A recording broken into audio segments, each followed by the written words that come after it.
بسم الله الرحمن الرحيم ألف لام را كتاب أحكمت آياته ثم فصلت من لدن حكيم خبير ألا تعبدوا إلا الله إنني لكم منه نذير وبشير وأن استغفروا ربكم ثم توبوا إليه يمتعكم متاعا حسنا إلى أجل مسمى ويؤتي كل ذي فضل فضله وإن تولوا فإني أخاف عليكم عذاب يوم كبير إلى الله مرجعكم وهو على كل شيء قدير ألا إنهم يثنون صدورهم ليستخفوا منه ألا حين يستغشون ثيابهم يعلم ما يسرون وما يعلنون إنه عليم بذات الصدور وما من دابة في الأرض إلا على الله رزقها ويعلم مستقرها ومستودعها كل في كتاب مبين وهو الذي خلق السماوات والأرض في 6 أيام وكان عرشه على الماء ليبلوكم أيكم أحسن عملا ولئن قلت إنكم مبعوثون من بعد الموت ليقولن الذين كفروا إن هذا إلا سحر مبين ولئن أخرنا عنهم العذاب إلى أمة معدودة ليقولن ما يحبسه ألا يوم يأتيهم ليس مصروفا عنهم وحاق بهم ما كانوا به يستهزئون ولئن أذقنا الإنسان منا رحمة ثم نزعناها منه إنه ليئوس كفور ولئن أذقناه نعماء بعد ضراء مسته ليقولن ذهب السيئات عني إنه لفرح فخور إلا الذين صبروا وعملوا الصالحات أولئك لهم مغفرة وأجر كبير فلعلك تارك بعض ما يوحى إليك وضائق به صدرك أن يقولوا لولا أنزل عليه كنز أو جاء معه ملك إنما أنت نذير والله على كل شيء وكيل أم يقولون افتراه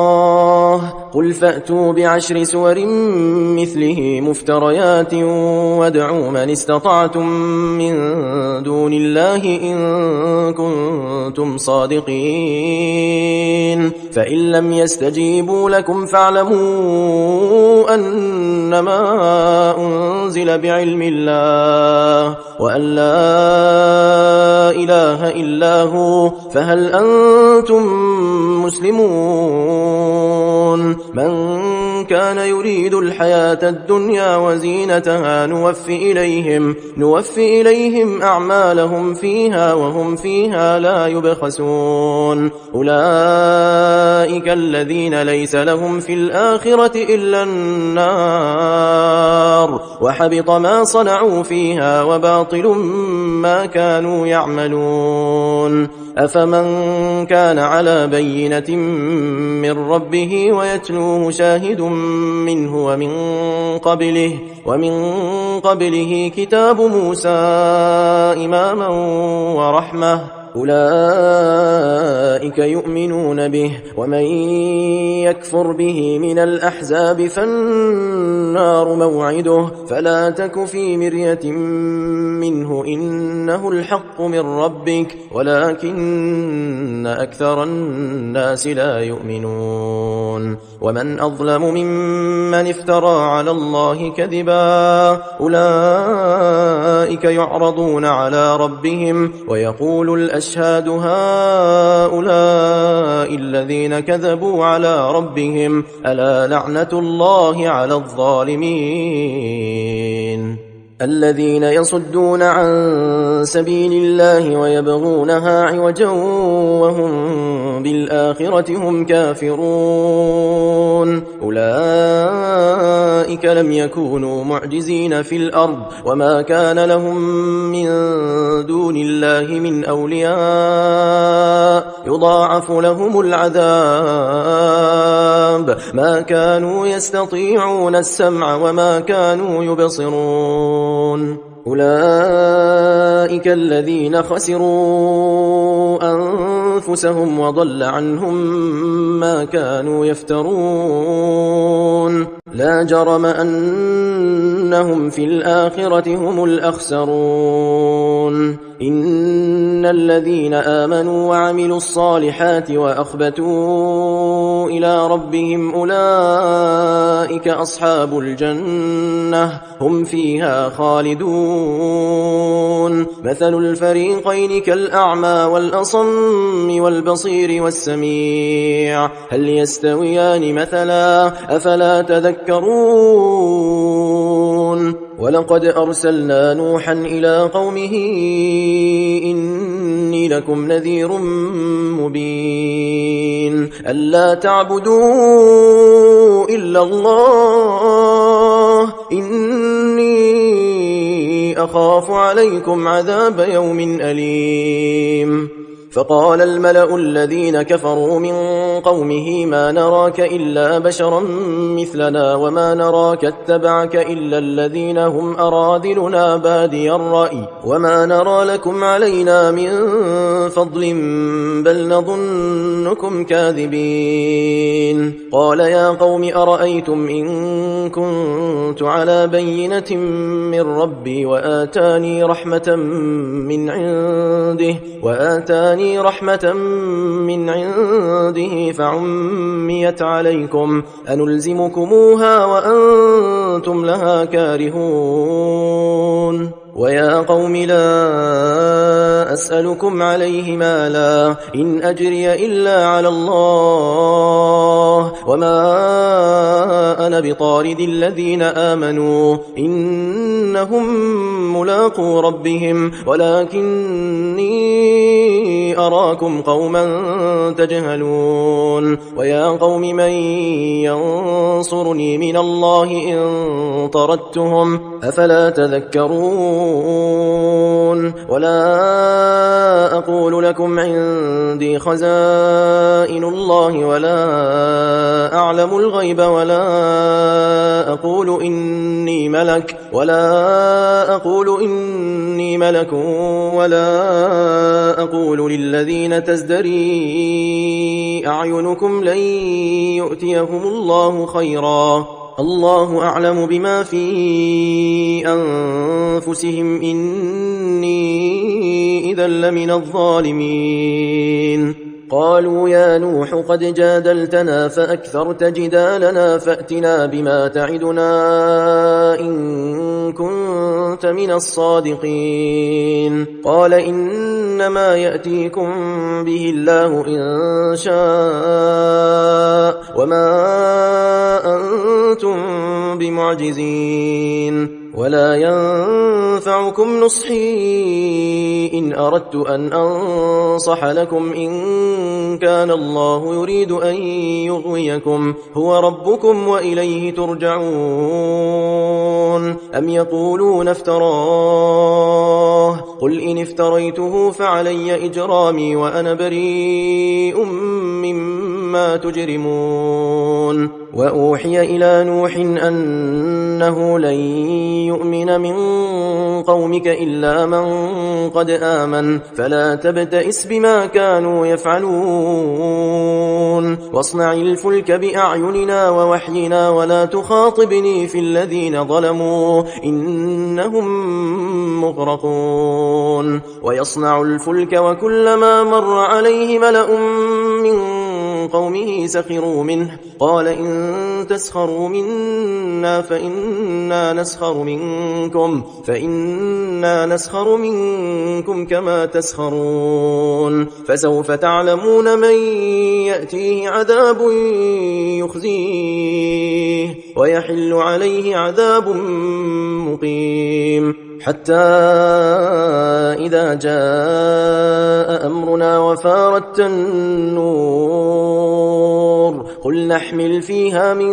كل زوجين 2 وأهلك إلا من سبق عليه القول ومن آمن وما آمن معه إلا قليل وقال اركبوا فيها بسم الله مجريها ومرساها إن ربي لغفور رحيم وهي تجري بهم في موج كالجبال ونادى نوح ابنه وكان في معزل يا بني اركب معنا ولا تكن مع الكافرين قال سآوي إلى جبل يعصمني من الماء قال لا عاصم اليوم من أمر الله إلا من رحم وحال بينهما الموج فكان من المغرقين وقيل يا أرض ابلعي ماءك ويا سماء أقلعي وغيض الماء وقضي الأمر واستوت على الجودي وقيل بعدا للقوم الظالمين ونادى نوح ربه فقال رب إن ابني من أهلي وإن وعدك الحق وأنت أحكم الحاكمين قال يا نوح إنه ليس من أهلك إنه عمل غير صالح فلا تسألني ما ليس لك به علم إني أعظك أن تكون من الجاهلين قال رب إني أعوذ بك أن أسألك ما ليس لي به علم وإلا تغفر لي وترحمني أكن من الخاسرين قيل يا نوح اهبط بسلام منا وبركات عليك وعلى ممن معك وأمم سنمتعهم ثم يمسهم منا عذاب أليم تلك من أنباء الغيب نوحيها إليك ما كنت تعلمها أنت ولا قومك من قبل هذا فاصبر إن العاقبة للمتقين وإلى عاد أخاهم هودا قال يا قوم اعبدوا الله ما لكم من إله غيره إن أنتم إلا مفترون يا قوم لا أسألكم عليه أجرا إن أجري إلا على الذي فطرني أفلا تعقلون ويا قوم استغفروا ربكم ثم توبوا إليه يرسل السماء عليكم مدرارا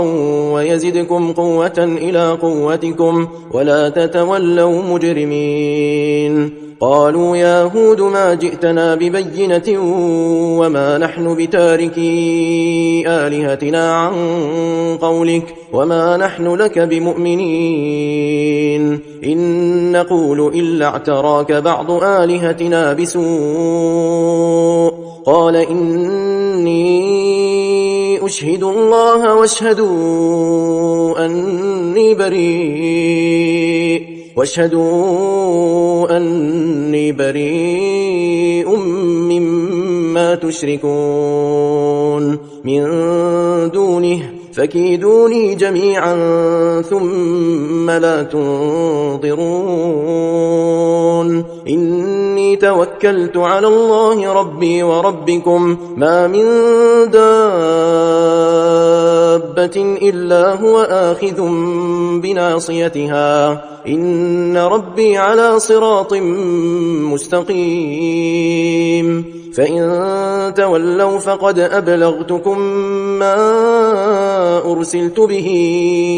إليكم ويستخلف ربي قوما غيركم ولا تضرونه شيئا إن ربي على كل شيء حفيظ ولما جاء أمرنا نجينا هودا والذين آمنوا معه برحمة منا ونجيناهم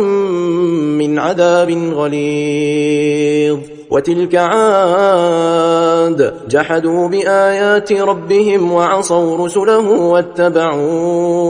أمر كل جبار عنيد وأتبعوا في هذه الدنيا لعنة ويوم القيامة ألا إن عادا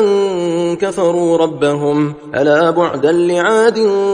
قوم هود وإلى ثمود أخاهم صالحا قال يا قوم اعبدوا الله ما لكم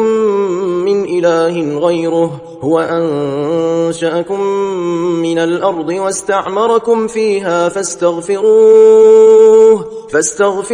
ثم توبوا إليه إن ربي قريب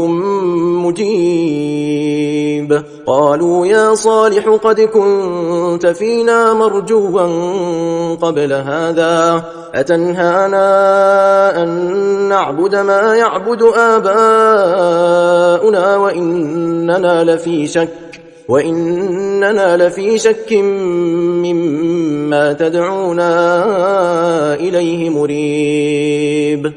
قال يا قوم أرأيتم إن كنت على بينة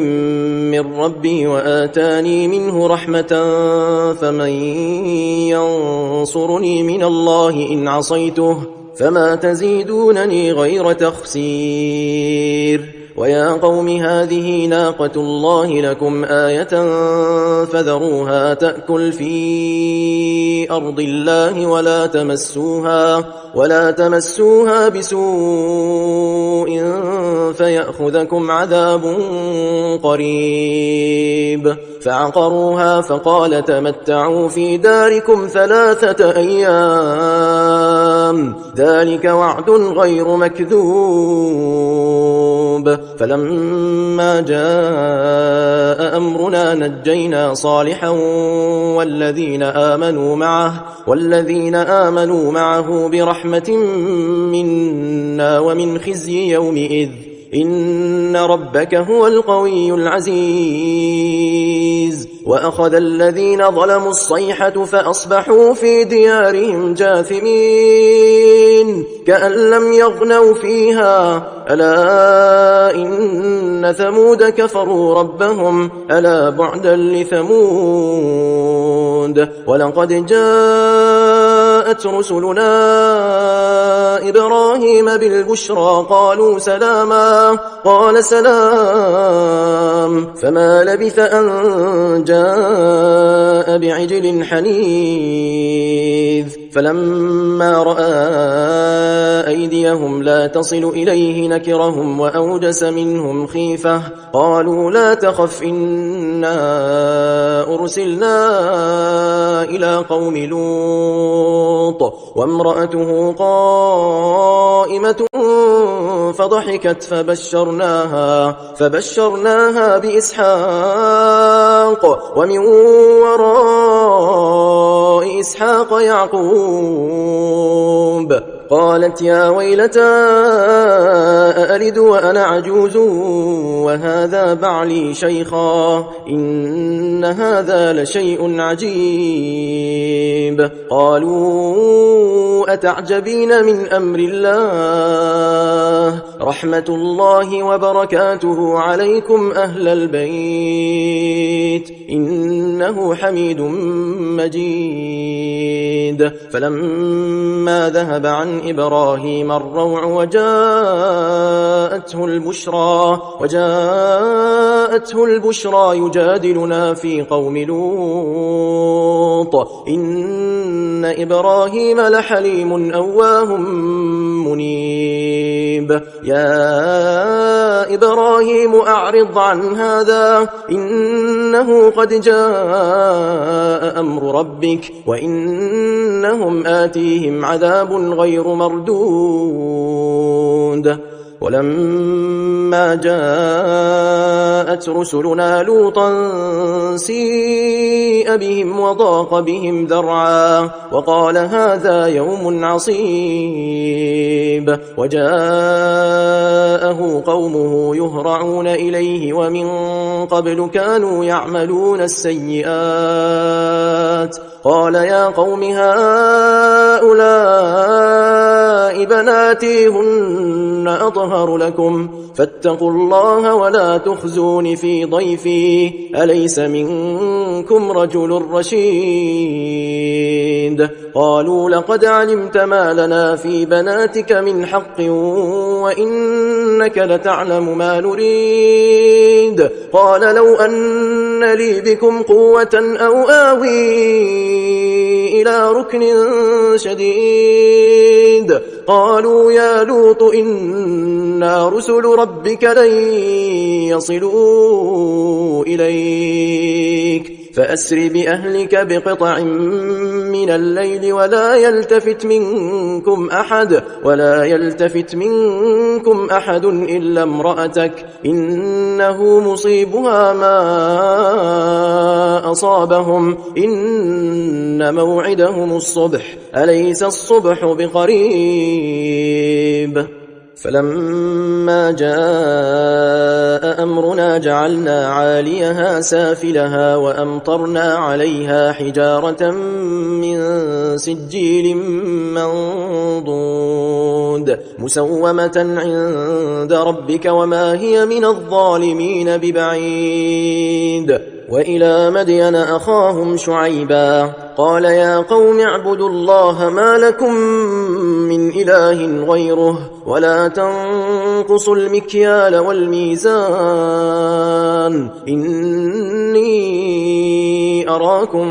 بخير وإني أخاف عليكم عذاب يوم محيط ويا قوم أوفوا المكيال والميزان بالقسط ولا تبخسوا الناس أشياءهم ولا تعثوا في الأرض مفسدين بقية الله خير لكم إن كنتم مؤمنين وما أنا عليكم بحفيظ قالوا يا شعيب أصلاتك تأمرك أن نترك ما يعبد آباؤنا أو أن نفعل في أموالنا ما نشاء إنك لأنت الحليم الرشيد قال يا قوم أرأيتم إن كنت على بينة من ربي ورزقني منه رزقا حسنا وما أريد أن أخالفكم إلى ما أنهاكم عنه إن أريد إلا الإصلاح ما استطعت وما توفيقي إلا بالله عليه توكلت وإليه أنيب ويا قوم لا يجرمنكم شقاقي أن يصيبكم مثل ما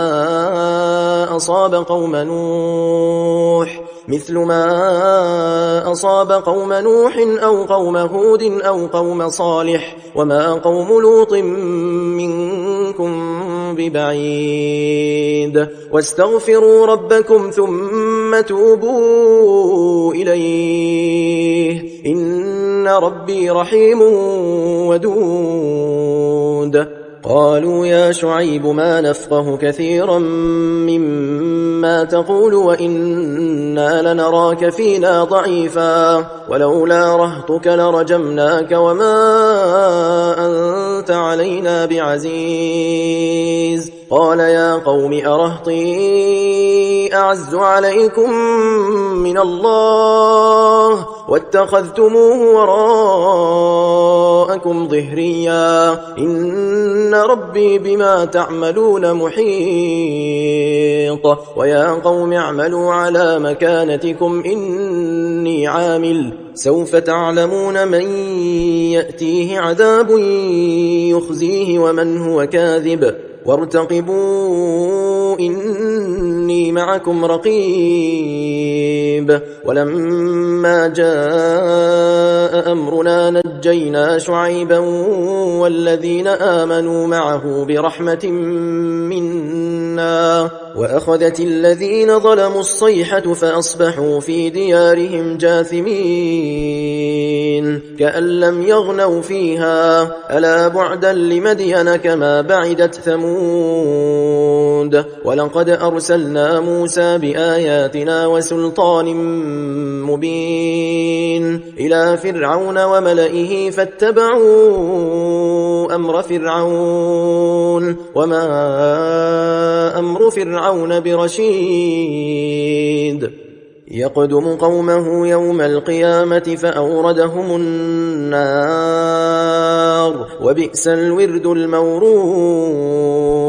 وأتبعوا في هذه لعنة ويوم القيامة بئس الرفد المرفود ذلك من أنباء القرى نقصه عليك منها قائم وحصيد وما ظلمناهم ولكن ظلموا أنفسهم فما أغنت عنهم آلهتهم التي يدعون من دون الله من شيء لما جاء أمر ربك وما زادوهم غير تتبيب وكذلك أخذ ربك إذا أخذ القرى وهي ظالمة إن أخذه أليم شديد إن في ذلك لآية لمن خاف عذاب الآخرة ذلك يوم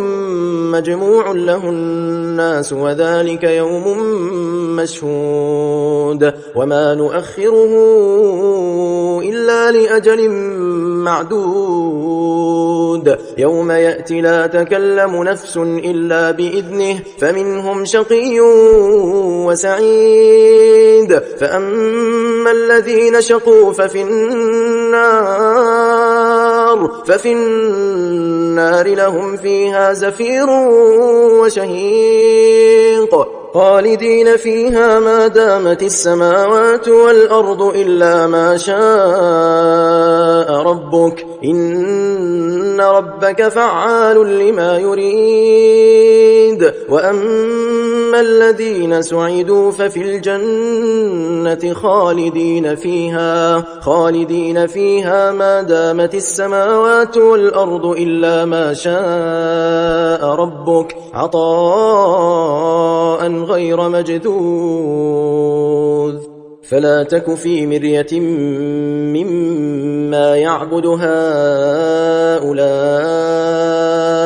ما يعبدون إلا كما يعبد آباؤهم من قبل وإنا لموفوهم نصيبهم غير منقوص ولقد آتينا موسى الكتاب فاختلف فيه ولولا كلمة سبقت من ربك لقضي بينهم وإنهم لفي شك منه مريب وإن كلا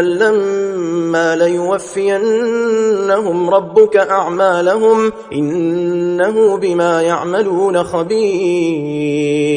فاستقم كما أمرت ومن